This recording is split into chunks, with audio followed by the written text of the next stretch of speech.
dole ya kamata mu je ina wajen tsohon mai gida na kalle kwanaki gwagwarmaya yanzu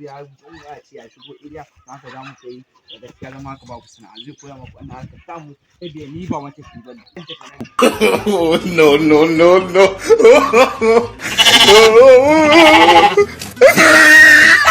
bura uba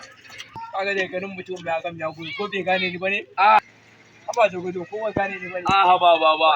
ai na ganin mu ka arce ne ai na gan ku ne kun dan yi ko wallahi ba ko fuska ni wallahi wannan sabon yaro ne ba ko muka samu wallahi sabon yaro ne ni nake so a koya masa wannan harkar wallahi sana'a ake so a koya masa wallahi so nake a koya masa wannan harkar to wallahi so nake a koya masa wannan harkar to kai yanzu da ka kawo shi wace sana'a kake so a koya wacce ga dace da yi mawu ba da gudu wacce ga dace ita za a koya masa kaga a cikin jerin sana'o'i na akwai sata akwai sane akwai sata dan waken gidan jama'a haba da gudu ya ana magana sata ta aiki kana magana dan waken gidan mutane me za a yi da dan waken gidan mutane ina so ya samu harka ta arziki wacce zai karu ma yaran sa su karu babbar harka me gwabi babbar harka wanda zai rufa wani asiri ma ba ma shi ba babbar harka za daga cikin farka ne za mu tura in na garan shege ne zai kai za mu tura shi yake kwamuso mana shanayen fulani guda 3000 a daji kullun kasanka daban za mu raba gida biyu yanzu na ji magana kaso 50 ka yadda wannan ba da to a buga har kalla amma da ya kamata ba a san abin ba matsala okay ta ba damuwa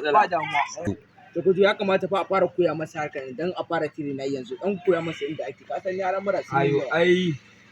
in dai koyi sana'a ne yawa baraka a fara mu ai babu sana'a da abun nan ba gaba yawa bara a fara tiri na yi yawa bara yake tabe gobe kaga akwai kasuwar gobe akwai kasuwa nan ka ai ka san kasuwar gujungu na kware ko gobe take ci gobe take ci wannan ka san har da wasu kai san shigowa take wannan ai waya ta ce wayar ka ga hoto na nan ga komai nan a jiki komai da to ni ai bata a gari na kai ban ka dauka sa kai gaskiya abun ya mamaki ni ban ga ai haka ne to wannan ai kwaro ne abokin tafiya ne yake za a sa da yi wannan kwaro ne na samu abokin harkalla wannan abokin tafiya ne Ulau ba wallahi za mu je da kai gaskiya ne wannan kai injilan ma fara ba ka cewa duk uban da ya nuna maka wani waye da waye in ka zo yin aiki kawai ka albushe shi babu ruwanka ga mai gidanka nan abokina ne amin mun dau shekaru ba mun dau shekaru ana gwagwalmaya kware kuwa oga wallahi tallahi na samu wani giredin yaro nake ga amma wannan za a shi wallahi wani tsohon abokina ne kawo min shi wallahi tallahi nake faɗa ma yanzu na nuna mai wata harka ina cikin nuna mai ma ni ban san ya zari ba daga cikin baki wannan na musamman ne zan mai da shi na hannun dama na goban Allah ya kai mu zan kawo ma shi ka ganshi in Allah ya yarda gashi nan ku yi magana hello ba matsala gobe sai mun shigo kawai normal ne kai baba ɗazi ka kawo min yaro har yanzu muna ta tsaya ne ba gaya mu shi yaron ba ai sunansa pro Allah ya biya pro wannan ba ai sai ka mun kira ni ka mun godiya akan wannan Allah na ni san me ne ka maka wallahi sai ka kira ni ka mun godiya gaskiya ne wannan ba matsala ba damuwa nagode nagode kai yanzu pro ka sanya za a yi zan nuna ma hoton gidan da hoton mai gidan yanzu za mu je da kai zan nuna ma gidan idan mun gama ne a wannan lokacin ma kawai faɗa a shi aiki ne kuma zan kirawo Allah oga zan tura mai da sakon komai da komai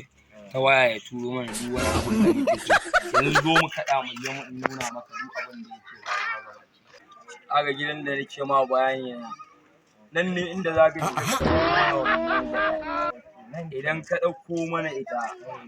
harka an gama bugata kuɗi wurin da muka saba haɗuwa na gane ka gane aiko wurin da muka saba haɗuwa no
Subhanallah.